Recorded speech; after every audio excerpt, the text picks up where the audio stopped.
Alright y'all, so today I'm going to be going through a list of diets. A few you have heard before, a few you may not have heard before. However, just a quick run through. One thing about this is that you can go very in depth into a lot of these diets. This is just a quick run through. I may do a video on talking about each specific one, going more in depth, but for now, quick run through, educate you a little bit. We'll start with the low fat, high carb, standard American diet. This diet came about in the 70s when, they realized that heart disease is a big deal. A lot of people are dying from heart disease. It's still one of the leading causes of death in America.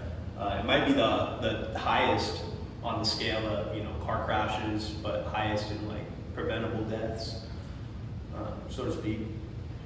But pros: low fat, less saturated fat, beneficial for, like I just said, heart disease. And it's good for digestive problems. It's weird because I put digestive problems as a pro and a con, but it's good for digestive problems in a sense that less fat in your stool, which means, when you have high amounts of fat in your stool, it can lead to, digestive problems and diarrhea. But low fat diets will be good for digestive problems, but it also can be bad for digestive problems in a sense that you get a lot of refined carbs, right? And refined carbs can be bad for your digestive tract, hard to, digest, break down. So that's why I tell my clients, better whole grains than refined grains. It's just better for the diet. High in fiber, keeps you fuller longer as well. So that's the standard American diet right there. Next we'll go to the low carb, high fat, also known as what you love, keto. Keto's pretty big nowadays. A lot of people are saying, oh, I'm gonna go on keto. I gotta get my summer body ready, gotta look good around the ladies. So it's a fad, it works for sure, but it's not sustainable for a long period of time.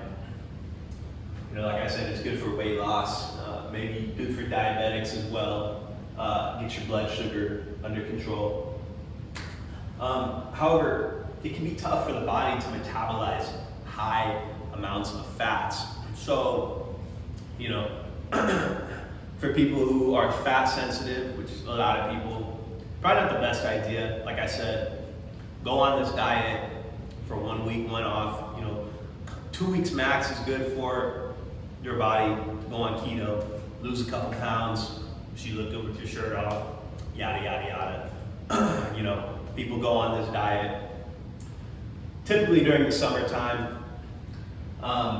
But yeah, it's not super sustainable long term, so yeah, it's kind of like a quick fix, but that's keto.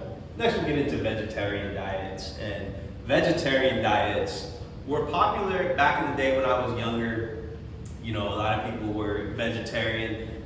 Now it's easing more into vegan diets, which, obviously save the animals, right? But yeah, vegetarian, they don't eat animal products outside of dairy and eggs, which is, it's a great thing. It's a very great thing. The body runs on all these nutrients that typically you miss because you don't eat your fruits and vegetables. Yeah, I'm looking at you. But people with lactose intolerance probably shouldn't, probably should just be vegan for that matter.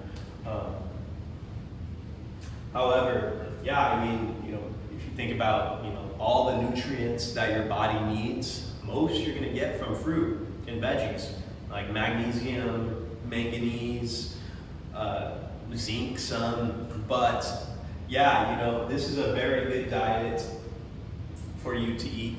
The only kind of criticisms we get from vegetarian diets, vegan diets is, people who are getting protein from veggies, some will say that there's a lot of estrogen in soy, tofu, so that's not good, but we're not gonna get that's a conversation for another day. Now we'll get into some of the more foreign diets that you may not have heard of. First, we're going to get into the gut-sensitive, food-combining diet, and this is basically just separating carbs and proteins, eating them at different times of the day. It's very good for your gut if you have digestive problems. It's a quick fix. It's not something that you probably want to do all the time. However, it reduces your blood sugar spike with pairing carbs and proteins together. So that can be good. That's why it says quick fix. It's a quick reset for your gut. There's a lot of different carbs, proteins that would be good paired together. But, quick fix, good diet if you got digestive problems. A lot of people do. So, yeah, next is metabolic typing diet.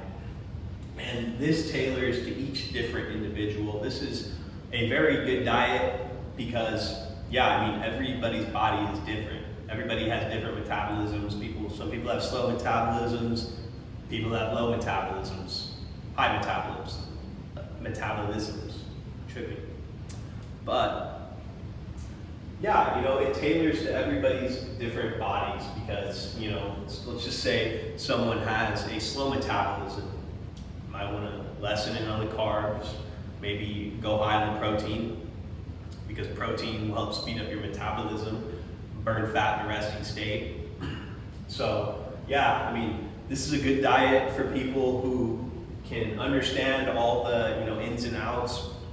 I may make a video on this because, this could be a video all on its own, but for now, we'll just go over this part. The next, biotyping, and the biotyping diet is basically just taking into account all the 5 different biotypes.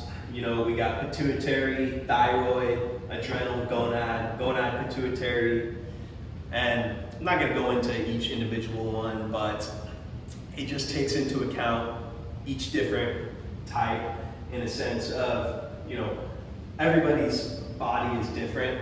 For example, people with thyroid issues, they don't understand how you can just gain weight just by gaining weight, doing nothing, right? Maybe bad thyroid issues. So it's really getting to know your body and just breaking it down and understanding what foods are good, what foods are bad, what foods to avoid. Just because if you have a condition, you may think that, oh, nothing's gonna work, right? Well, no, you have a condition, so you gotta work around that condition. But, things can work, if you really go out and do your own research. I might do a video on this one as well, because, this is just, I can go on for hours and hours talking about it. But the only con for biotyping is, it's based on observation. There needs to be more studies done on the effectiveness of the diet, but for it could be a good diet for you. But these are just a quick run through of all the diets that we have. There's very many more diets that I can go into, but for another day. If you enjoyed the content, give it a like, subscribe to the channel, and if you have any questions, leave a comment below. I'll get back to all the questions. I want to hear your feedback. You make all my episodes, really. I ask people what they want, and they told me that more nutritional information would be good. So, coming at you with more nutritional content. Like I said, leave your feedback, and I'll see you next time.